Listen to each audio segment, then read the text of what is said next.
नमस्कार दोस्तों। आज से लगभग 20 करोड़ वर्ष पहले इस पृथ्वी पर एक ऐसा नज़ारा हुआ करता था जिसमें पृथ्वी पर इंसानों का नामो निशान नहीं था। उस समय डायनासोर्स का राज चलता था। ये डायनासोर्स इतने बड़े होते थे कि आज के दौर में इनकी बराबरी करने वाला कोई जानवर नहीं पाया जाता है। इनकी रफ्तार इतनी तेज़ होती थी कि यह लगभग 60 किलोमीटर एक घंटे में दौड़ सकते थे और इनके जबड़ों की बात करें तो यह मजबूत से मजबूत वस्तु को सेकंडों में तोड़ सकते थे। सही मायने में देखा जाए तो यह दिल दहला देने वाली घटना थी। 20 करोड़ वर्षों से ज़्यादा समय तक इन्होंने धरती पर राज किया। फिर अचानक एक ऐसी घटना घटती है कि यह धरती से हमेशा के लिए गायब हो जाते हैं। तो ऐसी कौन सी घटना घटती है कि इतने बड़े जीव इस पृथ्वी से इस तरह गायब हो गए कि अभी तक यह रहस्य बना हुआ है।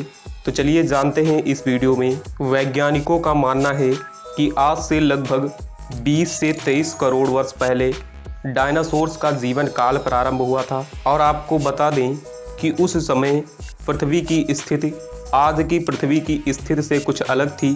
कहने का मतलब यह है कि उस समय पृथ्वी पर उपस्थित महाद्वीप, जो कि आज की स्थिति में कई भागों में बट गया है, वह केवल एक हुआ करता था जिसका नाम वैज्ञानिकों के अनुसार पेंजिया दिया गया है। और पेंजिया का आकार कुछ ऐसा दिखता था और इस समय को ट्राईएसिक काल कहा जाता है। इस समय को डायनासोर्स का प्रारंभ काल भी कहा जाता है। शुरुआती दौर में डायनासोर्स इतने बड़े नहीं होते थे जितना हमें बताया जाता है। यह बहुत छोटे आकार के हुआ करते थे। हम मान सकते हैं कि यह 2-2.5 मीटर के हुआ करते थे। और समय के अनुसार धरती की स्थिति में परिवर्तन होने लगा, जिसके कारण सुपर कॉन्टिनेंट, जो कि पेंजिया हुआ करता था, वह 2 टुकड़ों में बट गया, जिसके कारण पृथ्वी पे अनेक प्रकार की आपदाएं जैसे कि ज्वालामुखी का विस्फोट और परमाणुओं का विस्फोट होना शुरू हो गया, जिसके कारण अनेक प्रकार की विषैली गैसों की मात्रा बढ़ गई और पृथ्वी पर मौसम बदलने लगा। और यह घटना इतने समय तक चलती रही, जिसके कारण पृथ्वी पर केवल वही जीव जीवित रहे जिन्होंने इस वातावरण को अनुकूल बनाया। इस घटना के बाद कुछ गिने चुने जीव ही बच पाए, जैसे कि डायनासोर्स और मगरमच्छ। इस घटना के बाद एक नए समय की शुरुआत होती है, जिसे जुरासिक काल के नाम से जाना जाता है।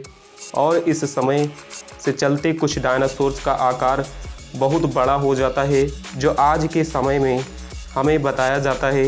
इसी समय जो पेंजिया एक सुपर कॉन्टिनेंट था, वह 2 टुकड़ों में बट जाता है, जो कि लॉरेंसिया और गोंडवाना लैंड थे।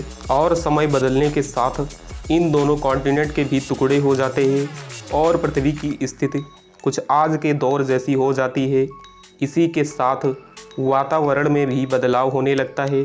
तभी एक भूखंड पृथ्वी से टकरा जाता है, जिसकी वजह से पृथ्वी पर बहुत बड़ा विस्फोट होता है और पृथ्वी का तापमान इतना अधिक बढ़ जाता है कि वह पृथ्वी पर जीवित जीवों के लिए बहुत ही खतरनाक होता है, जिसके कारण से इस पृथ्वी से डायनासोर्स की प्रजाति का विलय हो जाता है। इसी तरह की जानकारी के लिए हमारी और भी वीडियोस देख सकते हैं। बहुत बहुत धन्यवाद।